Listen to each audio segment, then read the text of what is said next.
할렐루야. 옆에 계신 성도님들하고 인사를 합시다. 오늘도 주님의 은혜가 함께하기를 기도합니다. 옆에 앉아서 반갑습니다. 오늘도 같은 주님의 은혜를 나누길 원합니다. 제가 수년 전인데요, 미국 시카고에서 세계 선교대회가 있어서 특별히 우리 한국 선교사 한 1000여 명하고 또 미주 지역에 있는 한인교회 성도님들과 한 3000명이 모여서 큰 선교대회가 있었습니다. 여러분의 강사님들이 있었는데 그때 오신 강사님 중에 한 분이 마크스 앤더슨이라고 하는 강사님이 계셨는데, 이분은 미국의 그 콜트올이라고 하는 선교단체의 대표셨고 아마 미국의 차기 지도자 중에 한 분이시라고 제가 들었습니다. 근데 이분이 강단에 서셔서 메시지를 전하는데 미국 교회가 이래서는 안 된다는 거예요. 미국 교회를 상당히 강하게 비판하시면서 미국 교회 하나님의 역사하심이 안 보인다는 겁니다. 그러면서 미국 교회가 하나님의 역사가 안 보이는 게 왜 이러냐. 그러나 아프리카나 또 아시아를 이렇게 다녀보면은 하나님의 역사하심이 보이시는데 왜 미국 교회가 하나님의 역사하심이 안 보이냐. 이게 미국 교회를 병드는 것 이유고 또 미국 교회가 앞으로가 걱정이다. 뭐 이런 얘기를 한국 선교사와 한국 성도들인데서 그 얘기를 하시더니 한마디를 좀 더 하시겠다 하면서 그분이 그때가 2012년이었네요. 지금 기억하니까. 이분이 뭐라고 하느니 말씀하시냐니 세계 선교에 있어서 한국 교회가 필요합니다. 그러나 한국 교회의 형식주의 종교 생활은 필요 없습니다. 지난 세월 한국 교회가 많이 부흥하고 성장한 얘기는 이제 좀 그만하시고 이제는 하나님께서 한국 교회를 어떻게 사용하고 있는 지금의 얘기를 좀 해주세요. 저는 그분의 얘기를 듣고 상당히 충격적이었습니다.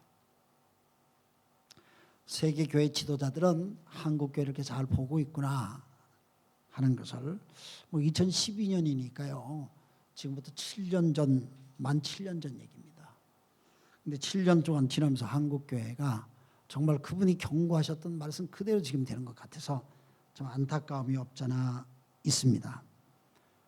마치 신앙생활은 어떤 시스템을 만들면은 공장에서 제품이 생산되는 것처럼 저절로 되어지는 것이 신앙생활이라고 생각지는 않습니다. 물론 교회도 저절로 된다고 생각지 않습니다. 오늘 저는 여러분들과 함께 사도행전 19장 말씀을 함께 묵상하면서 믿을 때에 성령 받았습니까? 오늘 성경 본문에 나오는 성경 구절을 그대로 함께 말씀의 제목으로 나누고자 합니다. 사도행전 19장은 바울 사도가 3차 전도 여행을 다녔던 그런 내용이 기록이 나옵니다.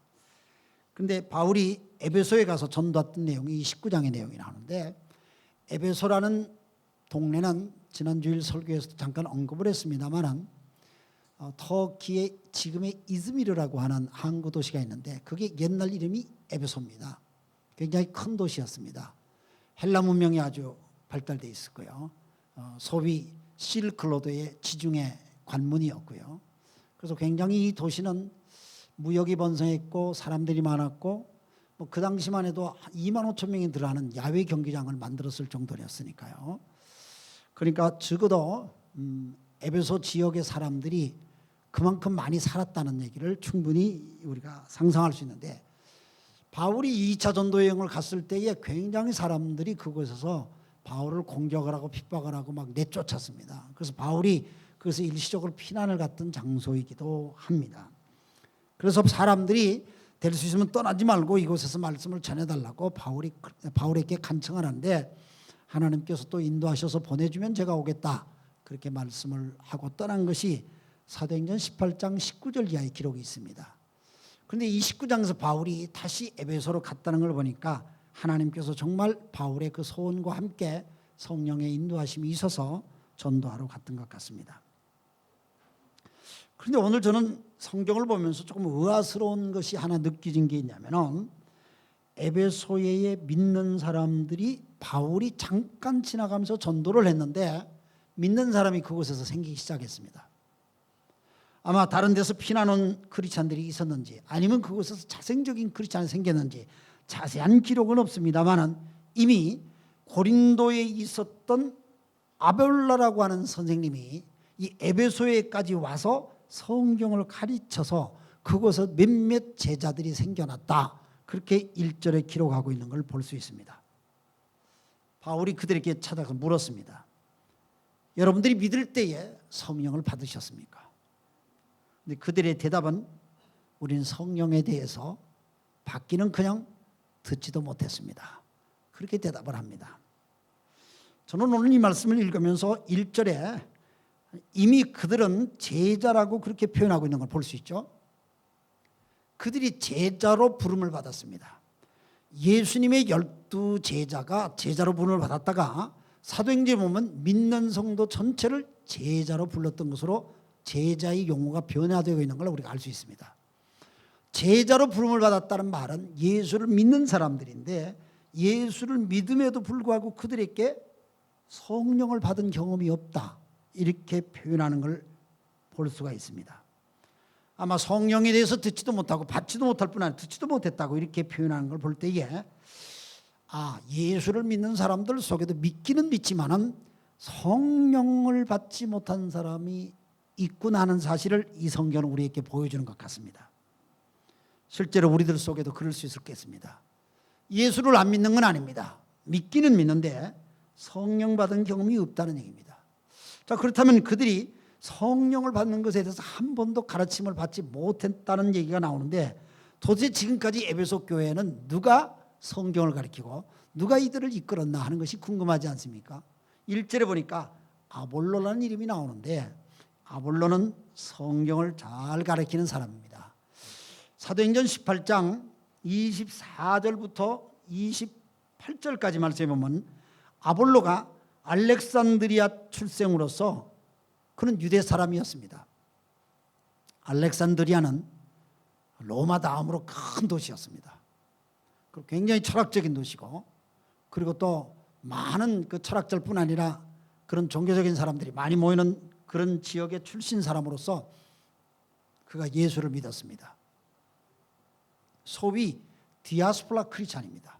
그는 해외에 사는 크리스찬이었습니다. 그런데 18장 24절에 보니까 그가 성경이 아주 능통한 사람이라 그렇게 표현하고 있습니다.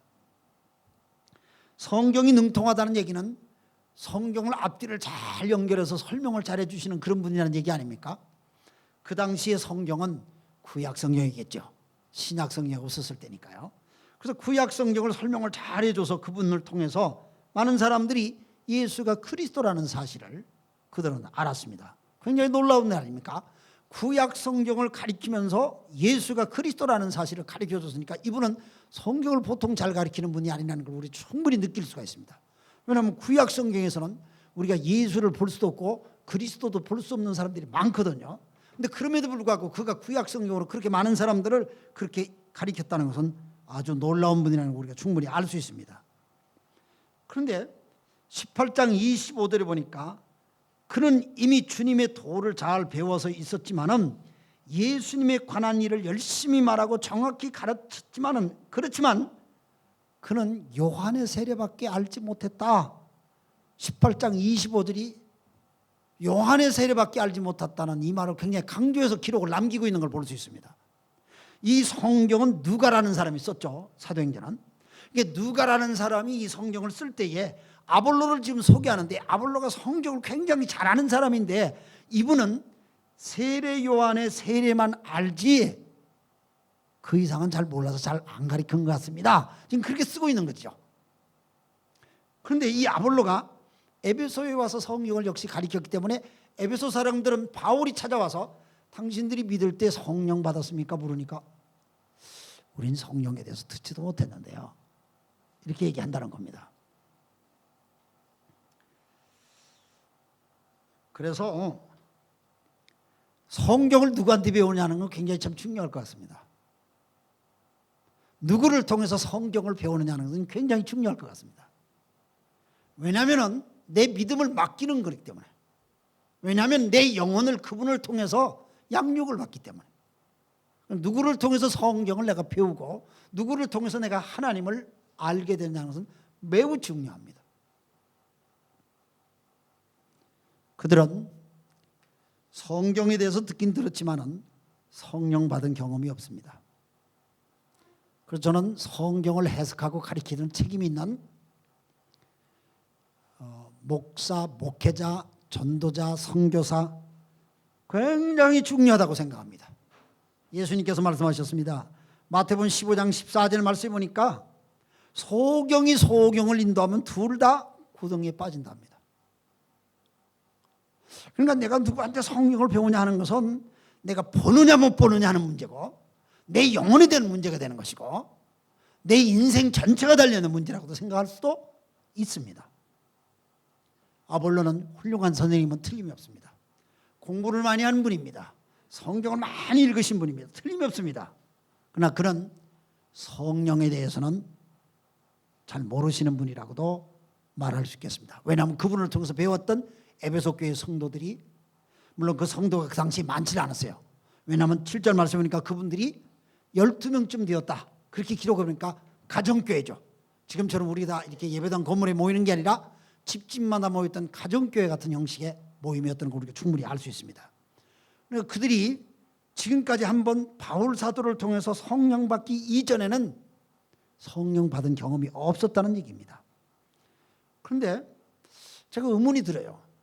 왜냐하면 아볼로가 성경을 구약성을 같으면 구약시대의 마지막 그 선지자는 물론 말라기 성경으로 끝이 납니다만은 그러나 이 아볼로도 분명히 구약 성경을 같이 가르치면서 요한의 세례까지는 가르쳤거든요.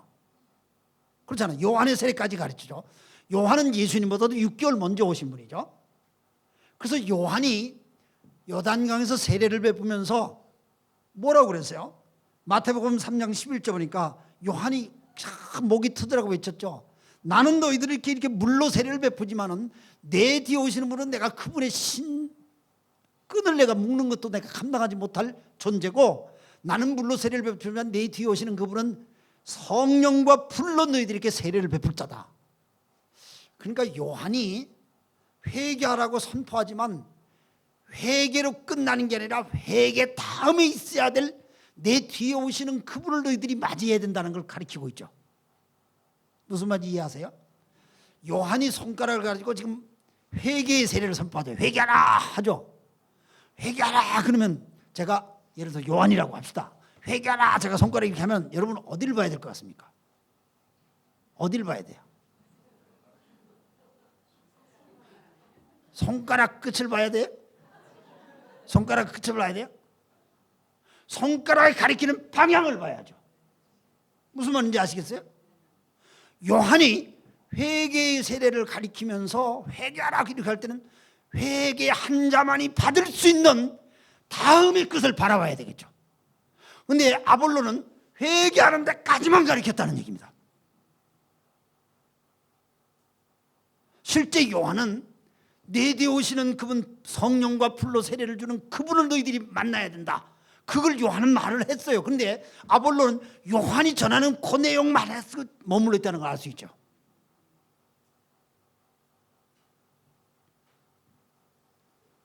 그래서 요한 뒤에 누가 오시느냐 그걸 막 눈을 씻고 봐야죠.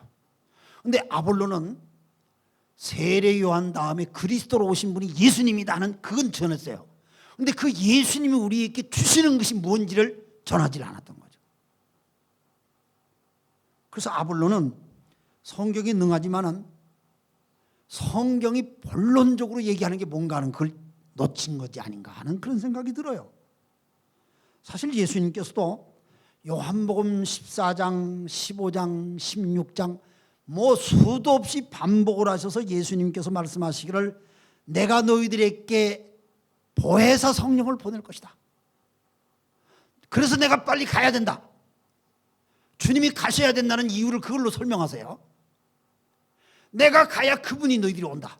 내가 그분을 너희들에게 보낸다. 그러니까 나는 너희들하고 이렇게 마주쳐서 내가 신앙생활을 내가 하지만은 내가 간 다음에 보내는 그분이 오면 너희들 속에서 너희들을 이끌 것이다. 예수님이 그걸 수도 없이 반복해서 말씀하셨어요. 그런데 에베소에 있는 크리스찬 제자라고 부르는 이 사람들은 그걸 몰랐어요. 그 사람들만 그렇겠어요? 요즘은 다 아나요? 요즘은 다 성령 받았나요? 저는 성경이 기록되어서 지금도 우리에게 읽혀지고 있는 이유는 우리들에게 그런 필요가 있음을 성령이 아시고 지금도 그 사건을 읽고 묵상하여 우리를 깨우치는 하나님의 방법인 줄 믿습니다.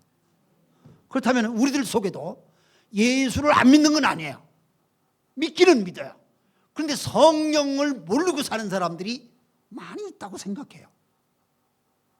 그래서 성령 받으셔야 돼요.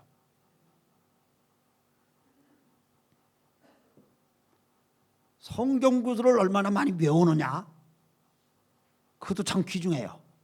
그러나 성경 구절 구절 속에 담겨져 있는 영이 뭐냐, 더 중요한 것 같아요. 무조건 암송하는 것보다는 성경 말씀 속에 묻어있는 그 영이 내 속에서 어떻게 역사하느냐, 그건 너무 중요할 것 같아요.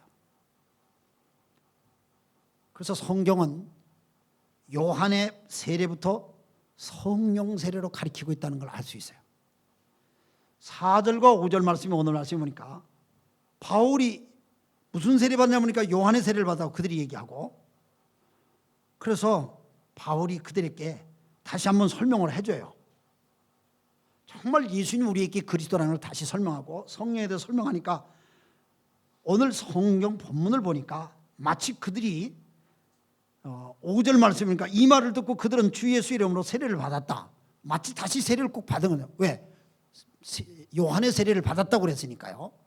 그런데 또 세례를 받는 것처럼 보여져요. 그리고 그들에게 바울이 손을 얹습니다. 안수기도를 해줬다는 얘기죠. 그랬더니 그들 속에 성령이 역사하셔서 방언으로 말하는 사람이 있고 예언하는 사람이 있고 모두 12사람쯤 됐다. 소위 성령 체험하는 그런 내용이 나옵니다. 신앙생활은 어떤 종교적인 의식도 있지만은 종교적인 의식을 하면 저절로 우리에게 와지는 것은 아닌 것 같습니다. 바울이 그들에게 손을 올리면서 그들 속에 성령이 임하도록 돕던 것을 볼 수 있습니다. 그래서 영적인 도움이 필요한 것도 우리가 여기서 느낄 수가 있습니다. 하나님이 성령의 역사하시는 사람의 도움을 받을 필요도 있고, 신약 특히 사도행전에 보면은 성령이 임했던 사건들이 수차 반복되어져 나오는데, 사도행전 2장에도 보면 예루살렘에서 그들이 마가 요한의 다락방에서 기도할 때 성령이 임했습니다. 첫째, 그들이 예루살렘 떠나지 말고 너희들이 내가 너희들에게 능력을 입히울 때까지 기다리라고 말씀하신 예수님 말씀을 붙들고 그저 기도하면서 그냥 기다렸습니다. 그랬더니 성령이 임하셨습니다. 사도행전 8장에도 보니까 베드로와 요한이 사마리아를 방문했을 때에 거기서 성령이 또 임하셨습니다. 제가 설교에서 전했습니다마는 사도행전 10장에 보니까 베드로가 고넬료의 집에 방문했을 때 그가 말씀을 전했을 때 고넬료 집안 식구들이 한꺼번에 성령 받습니다. 저는 이런 말씀을 보니까 사도행전에서 나오는 성령의 임재하심은 반복적으로 우리가 받아야 된다는 사실을 가리키고 있는 걸 충분히 알 수가 있습니다. 옛날에 내가 성령 체험을 한 번 했으니까 지금은 필요 없다, 그게 아니라는 얘기입니다. 이미 성령이 내 속에 내주하시는데 날마다 내 속에서 성령이 충만하게 다시 일어나고 다시 반복되어지고 다시 나를 역사하시는 그런 성령 받는 역사가 우리들에게 계속되어져야 된다는 것이 사도행전의 가르침입니다. 소위 성령 체험입니다. 성령 체험입니다. 우리가 우리의 죄를 고백하고 예수님이 나를 위해서 십자가 지서 죽으셨다는 걸 믿고 나의 구주 나의 하나님으로 예수님을 내 속에 모셔드리는 걸 우리는 구원받는다, 그렇게 얘기합니다. 근데 이렇게 예수 그리스도를 내 중심에 모셔서 나의 구주 나의 하나님으로 받아들이는 그 자체가 이미 성령의 역사임은 틀림이 없습니다. 길거리 지나가는 사람이 어떻게 당신이 오늘 이 시간 바로 예수님을 자기의 구주로 영접하겠습니까? 이렇게 우리가 단도직입적으로 묻는다고 그들이 고백을 하겠습니까? 내 속에 성령께서 역사하셔서 내 마음을 열게 해주시니까 내 입술이 그런 고백이 되는 겁니다. 분명한 것은 여러분들이 거짓 없이 예수님을 나의 구주 나의 하나님으로 고백한 사실이 있었다면 그건 성령의 역사십니다. 고린도전서 12장 3절의 말씀 보면 성령으로 말미암지 않고는 예수를 주라고 시인할 자가 없다고 그랬습니다. 그러니까 내가 예수님을 아멘 나의 구주 나의 하나님으로 믿습니다 입으로 분명히 고백을 거짓 없이 하셨다면 성령께서 여러분의 마음을 감동 주셔서 여러분의 마음을 열게 하시고 그 예수를 받아들이게 하셨기 때문에 이미 성령님은 여러분 속에 오셔서 역사하신 게 틀림이 없습니다.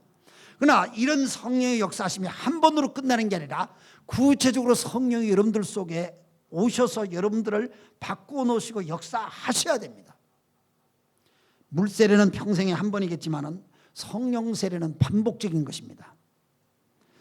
예수님께서도 누가복음 24장 49절 말씀에 성령 세례의 말씀을 해주셨습니다. 내가 이제는 아버지가 약속한 성령을 너희들에게 보내겠다. 너희들이 위로부터 능력이 피울 때까지 기다리라. 이 성을 떠나지 말라. 주님께서 그렇게 말씀하셨습니다. 능력이라는 말을 쓰셨습니다. 그때 파워입니다. 이것은 능력인데요. 그래서 예수 믿는 사람들은 그런 능력을 받아야 성령에 통한 능력을 받아야 내가 믿는 믿음을 유지할 수도 있고 내 믿음을 더 열매 맺는 믿음으로 바꿀 수 있다고 하는 사실을 이미 주님께서는 미리 말씀을 해 주셨습니다. 그래서 그 주의 약속의 말씀을 믿고 기다리는 사람들이 위로부터 능력을 받습니다. 목적이 있습니다. 성령 받는 목적이 있습니다. 성령은 예수 그리스도를 드러내게 하시는 것이 성령의 일입니다. 내가 예수 그리스도를 통해 하나님의 자녀가 되었습니다 하는 것을 나타내므로 인해서 예수님이 높아집니다. 그분 때문에 내가 살았으니까요. 그분 때문에 내가 영생을 얻었으니까요. 그분 때문에 내 미래가 보장되었으니까요. 그래서 예수님을 자랑하게 되는 것입니다. 성령이 하는 일은 그것입니다. 그래서 성령이 내 속에서 그 일을 하도록 막 역사하는 거예요. 그걸 교회에서는 전도라는 말로 표현하기도 하고 간증이라는 말로 표현하기도 하고 다양한 방법으로 표현하기도 합니다.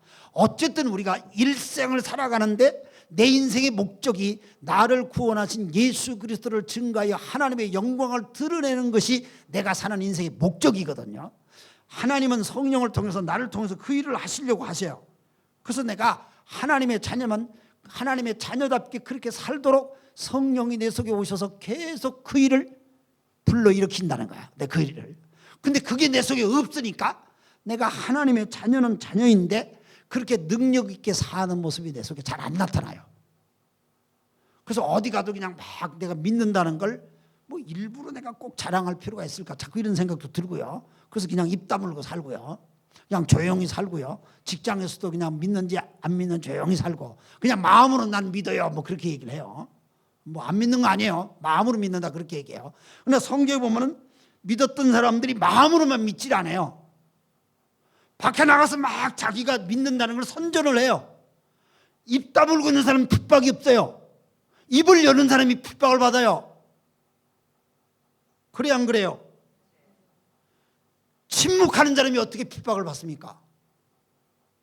나는 예수님의 증인입니다. 그분이 나를 구원시켜 주셨습니다. 그분 때문에 내가 지금 삽니다. 그분이 내 인생의 목적이십니다. 그분 때문에 내가 오늘이 있습니다. 이렇게 말하는 사람이 주변으로부터 미친놈이라는 소리도 듣고요. 정신 나갔다는 소리도 듣고 그렇게 하죠. 그런데 주님은 성령님은 우리들 속에 입을 열고 우리들의 행동을 통하여서 수많은 사람들에게 예수가 우리의 삶을 바꾸고 예수가 구세주고 예수가 하나님이라는 사실을 선포하게 하시죠. 이게 그분의 목적이시죠.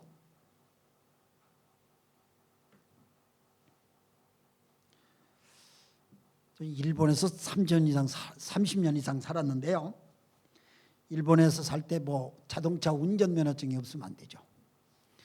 근데 자동차 운전면허증이 두 종류 있잖아요. 하나는 이 푸른색, 하나는 황금색 그렇게 돼 있잖아요. 이 황금색 면허증을 받으면은 보험료도 싸지고요. 혜택이 몇 가지 있어요.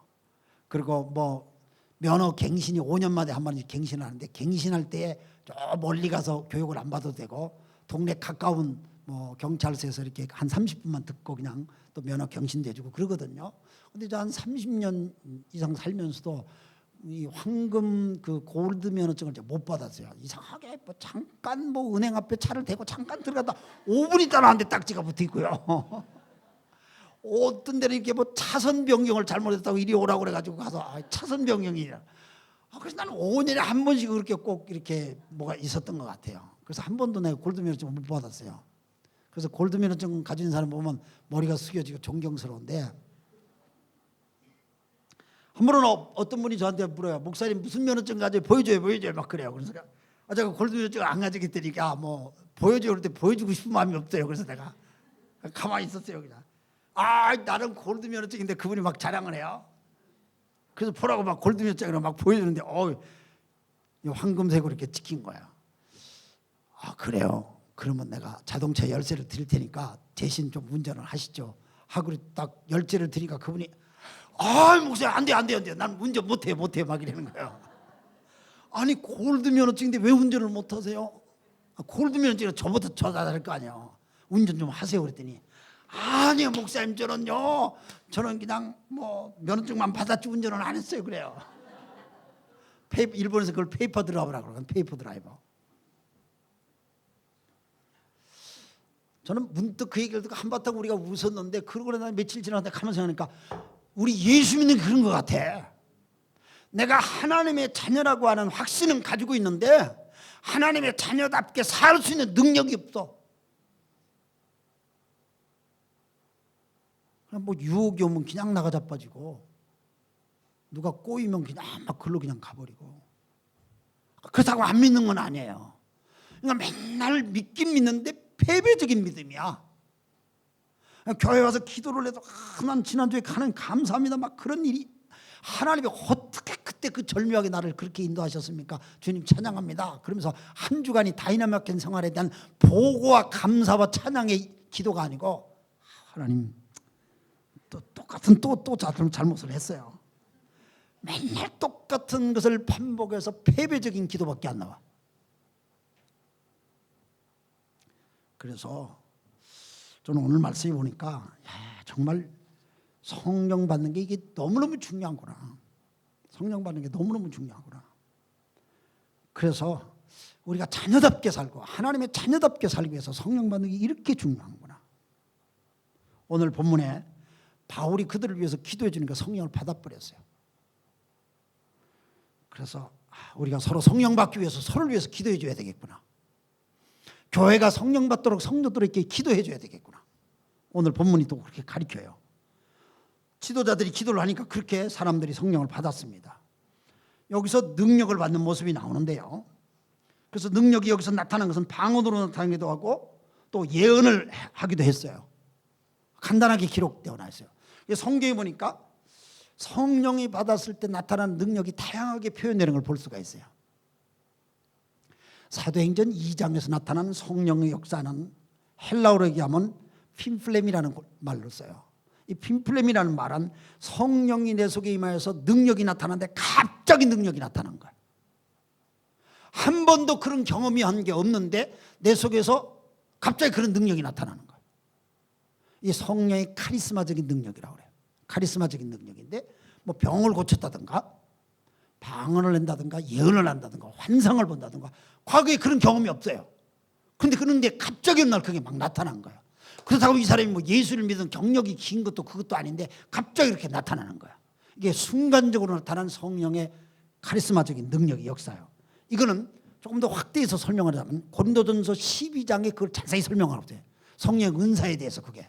그러니까 성령이 나타나는 역사가 은사로 나타나거든요.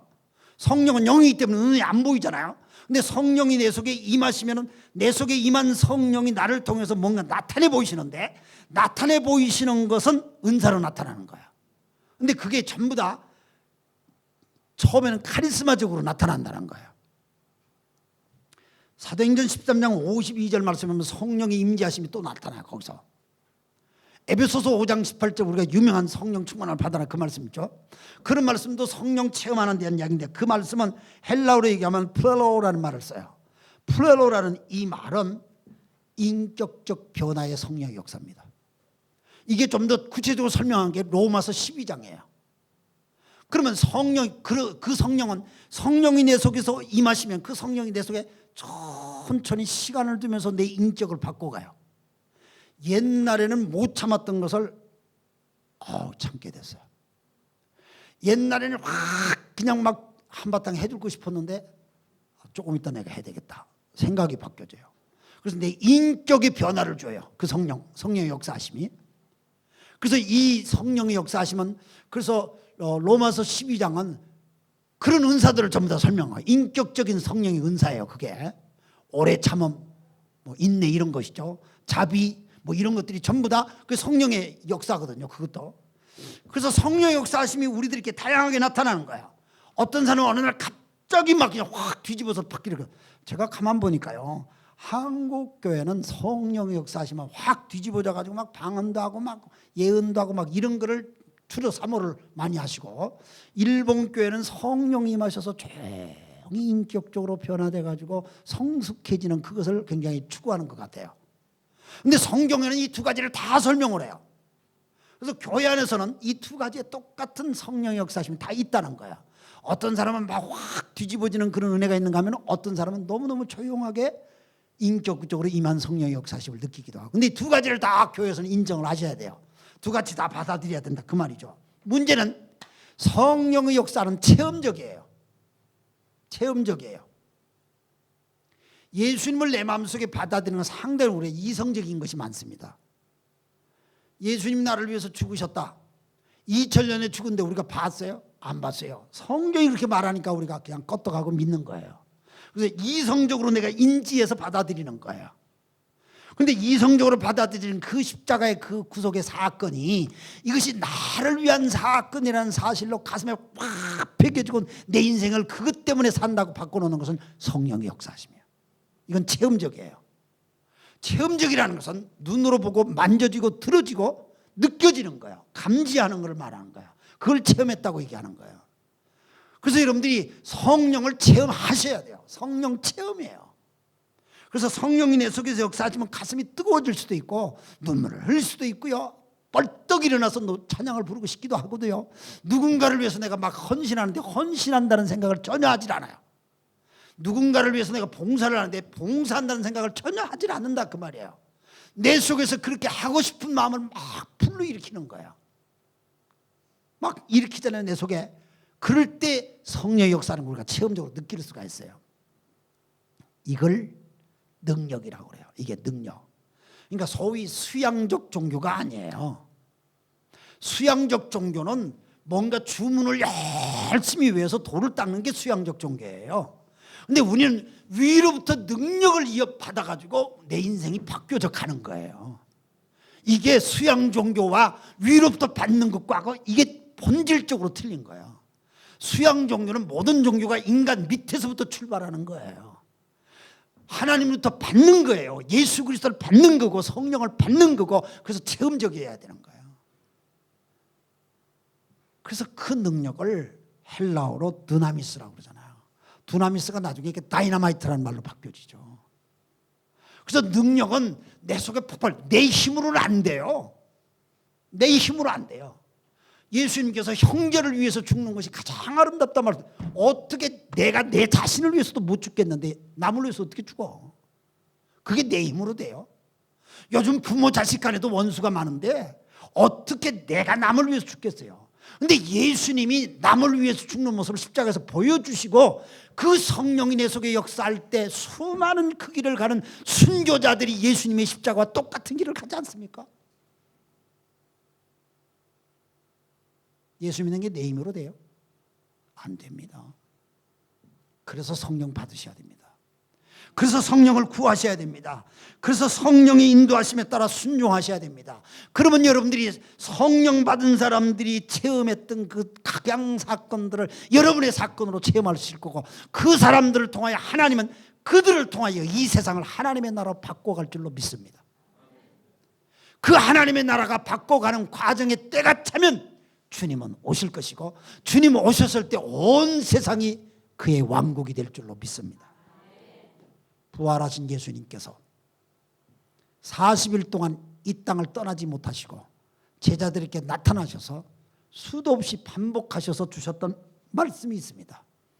여러분, 예수님 부활한 데 40일이 지났는데도 제자들이 계속 흔들렸죠. 믿음이 있는데도 계속 흔들려요. 그들이 안 흔들렸으면 예수님 부활하신 다음에 바로 하늘로 가셨을지 몰라요. 40일 동안 제자들에게 반복적으로 나타나는데 베드로에게도 나타나고 도마에게도 나타나고 함께 모였을 때도 나타나고 성경에 보면 계속 나타나요. 나타나신 그 예수님이 두 마디를 꼭 하시고 하셨어요. 두 마디. 첫째는 평안할지어다. 자기들의 선생님이 십자가에 죽었으니까 얼마나 불안했어요. 숨어 다녔죠. 도망 다녔죠. 베드로는 자기만 혼자 가니까 다른 사람 친구들까지 다 데리고서는 옛날 자기 직업 갈릴리로 고기 잡으러 가지 않습니까? 주님이 거기까지 가서 너 평안하냐? 진짜 니 평안하냐? 평안하면 계속 고기 잡으라 그 소리예요. 근데 평안하지 못하거든. 왜? 거물만 넣으면 맨날 빈 그물만 올리잖아요, 베드로가. 근데 주님께서 두 번째 하신 말씀이 있어요. 성령 받으라. 성령 받으라. 여러분의 속에 주의 영이 계십니까? 여러분의 속에 주님의 영이 계십니까? 거룩한 하나님의 영이 계십니까? 목사이면서 크리스찬이 한 사람인 저 자신도 딱 순간순간 내 속에서 엉뚱한 생각이 들고 너무 육신적인 생각이 들고 돈 생각만 자꾸 들고 인간적인 생각만 자꾸 들 때가 수도 없이 많아요. 주의 영이 정말 내 마음을 평안케 하는지, 주의 영이 내 생각을 붙들고 계시는지 자기 자신을 좀 점검할 필요가 있지 않겠습니까? 여러분 믿을 때에 성령 받으셨습니까? 기도하시겠습니다.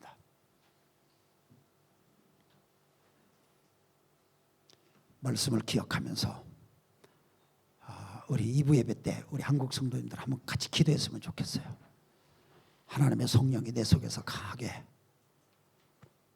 이미 주의 성령을 체험하신 분들은 반복적으로 체험의 역사가 일어나야 되니까 그 기도를 하시고, 아직 성령 체험에 대한 것을 잘 모르시는 분은 오늘 말씀 드리니까 예수 믿으면 성령 받아야 되는데 성령님 오세요. 성령님 내 속에 오세요. 그리고 나를 주장해 주세요. 내 마음을 붙들어 주세요. 내 생각을 붙들어 주세요. 내 입술을 붙들고 내 발걸음과 내 행동을 이끌어 주세요. 이 시간 우리 함께 기도하겠습니다. 기도하실 때 자유롭게 기도하세요. 조용히 기도해도 괜찮고 소리를 내서 기도해도 괜찮고, 그러나 하나님의 영에게 집중하시면서 이 시간 한 2, 3분 기도하겠습니다. 기도하겠습니다. 살아계신 아버지 하나님 감사합니다. 오늘도 우리들에게 귀한 시간, 오늘 시간 허락해 주시어서 아버지 거룩하신 놀라운 주의 말씀을 우리가 듣고 우리 자신들을 돌아보는 귀한 시간을 갖게 해주신 주여 감사합니다. 제 자신이 얼마나 아버지 하나며 연약하고 제 자신이 얼마나 부족한 게 많은지 모릅니다. 하나님의 성령님 도와주세요. 하나님의 성령님 저를 불쌍히 여겨주시옵기를 원합니다. 생각에 투영되는 아버지 하나님 그림자 속에는 얼마나 악하고 추한 것들이 내 속에서 투영되고 내 심령이 아버지 하나님 주님과 걸리거나 어떤 것을 자신을 느끼고 있습니다. 오 주님 나를 불쌍히 여겨주시옵시고 주여 이종을 불쌍히 여겨주시옵시고 주님의 성령님 내 속에 임재하셔서 성령님 내 속에서 좌정하셔서 나를 주장해 주시어서 내 생각을 주장해 주시옵길 원합니다. 내 마음을 주장해 주시기 원합니다. 성령님 이끌어주세요. 성령님 역사해 주시옵길 원합니다. 내가 성령으로 살지 않으면 내가 알 수가 없습니다. 어떻게 성령으로 살지 않는 자가 설교할 수가 있고, 어떻게 성령으로 살지 않는 자가 아버지 하나님 하나님 말씀을 증거하고, 성령으로 살지 않고 어떻게 내가 믿음 생활할 수 있고, 성령으로 살지 않고 내가 어떻게 기도하고, 성령으로 살지 않고 어떻게 내가 그렇게 할 수가 있겠습니까? 주여 저를 불쌍히 여겨주시옵시고 주여 이 종을 긍휼히 여겨주시옵길 원합니다. 하나님의 성령이 나와 함께 해주시어서 성령님 내 속에 자정하여 주셔서 내 인생을 이끌어주시고 내 생각을 주장해 주셔서 내 입술과 내 마음과 내 모든 것들을 주장하셔서 악하고 더럽고 추한 것들을 쫓아내고 주의 영으로 내가 살게 해주시어서 하나님의 기뻐하심을 증거할 수 있고 예수 그리스도로 말미암아 내 인생이 변화된 구원의 자녀라는 걸 증거하며 살 수 있도록 오 주님 불쌍히 여겨주시옵길 원하고 기도합니다. 성도들을 한 사람 한 사람 이끌어 주시옵길 원합니다. 우리 서로가 함께 기도하며 찬송하고 영광을 돌리게 해주시옵길 원합니다. 주께서 붙들어 주시고 주께서 역사해 주시옵소서. 성령님 우리 가운데 임재하셔서 우리들을 역사하시고 우리를 주장해 주시옵소서. 감사와 찬송을 주님께 올립니다. 예수님의 이름으로 기도드리옵나이다. 아멘. 찬송하시겠습니다. 179장 찬송이 되겠습니다. 우리 다 같이 일어나시겠습니다.